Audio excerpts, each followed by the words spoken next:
Alexandre Dumas, c'est la nouvelle superstar du cinéma français à très gros budget. Après Les Trois Mousquetaires l'an dernier, voici le tour du Comte de Monte Cristo, toujours écrit par Mathieu Delaporte et Alexandre de la Patellière, et désormais réalisé par Mathieu Delaporte et Alexandre de la Patellière. Il y a des années, j'ai aimé une jeune femme que j'allais épouser. Je porte ici un mandat d'arrêt pour le dénommé Edmond Dantès. Si Dantès nous a trahis, alors qu'il est le sort des traîtres. Je suis innocent! J'ai rien fait, je suis innocent! Il vivra. Et pour tout le monde, il sera mort. C'est au bas mot la 39e adaptation tout pays confondu, du Comte de Monte Cristo. Alors bon, ça fait un petit peu beaucoup. En même temps, pourquoi se priver quand on a un roman aussi riche, en péripéties diverses et variées, où en gros la plupart des rebondissements dramatiques qui sont très bien écrits, parce que c'était un roman feuilleton. Alexandre Dumas, c'est un petit peu le père des séries télé, en tout cas dans les scénarios.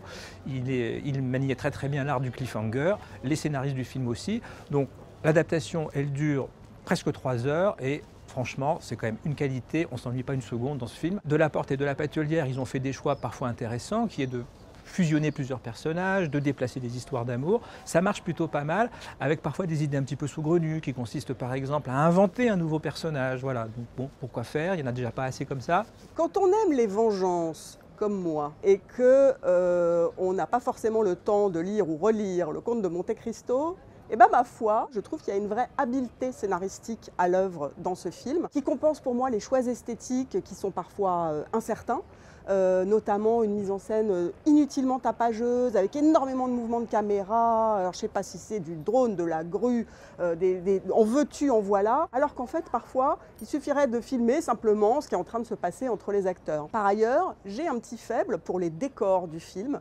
Des palais insensés, des grottes, des oubliettes dans les prisons du château d'If, puis ce caveau des Templiers gardé par une sculpture à capuche assez mystérieuse, où Edmond Dantès va effectivement trouver tous ces sous qui lui permettront sa petite vengeance. Alors sa vengeance qui est évidemment machiavélique et qui réjouissait pas mal les spectateurs dans la salle lumière où je l'ai découvert. Il y a eu des applaudissements intempestifs parce que les gens kiffent la vengeance, on kiffe la méchanceté, on est là pour faire du mal aux méchants. Et les méchants, ils sont détestables, ils sont horribles.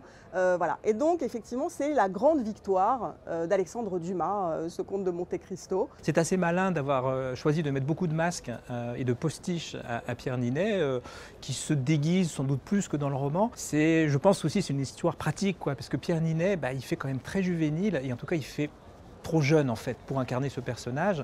Alors, quand il fait Edmond Dantès jeune, on y croit, il n'y a aucun souci. Quand il incarne le Comte de Monte Cristo, qui a passé une quinzaine d'années dans un cul de basse-fosse, qui a mis encore 4 ans, 5 ans à ourdir sa vengeance, voilà, on a quand même quelqu'un qui a été très marqué par la vie, ce qui ne se voit pas trop sur le visage et le corps de Pierre Ninet, d'où l'intérêt de faire ces masques. En dehors de ça, Pierre Ninet, il s'en sort plutôt bien, c'est quand même un rôle un peu écrasant, assez difficile. Nous prendrons tout le temps qu'il faut pour être prêts. Prêt à faire quoi? À se venger. Chérie, je te présente enfin le Comte de Monte Cristo. Albert, que sais-tu de cet homme? J'ai été hypnotisée par la beauté surnaturelle d'Anna Maria Bartolomei dans ce film.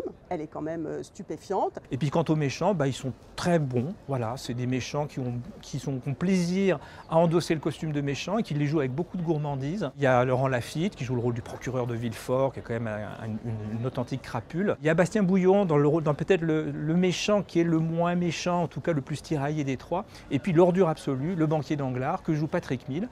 Il est vraiment répugnant de cynisme. Il est parfait. Chaque fois qu'on les voit, on a l'impression qu'il y a une petite voix qui fait gna gna gna gna. Je me méfie de tout le monde en général et les étrangers en particulier. Le film a coûté énormément d'argent, mais on ne peut pas dire que les décorateurs ont mégoté, ça se voit vraiment à l'écran. C'est quand même un plum pudding, quoi. Hein. Beaucoup de musique, beaucoup de cast, beaucoup de... Voilà, il faut que les gens en aient pour leur argent en allant voir ça, et ça se sent un peu.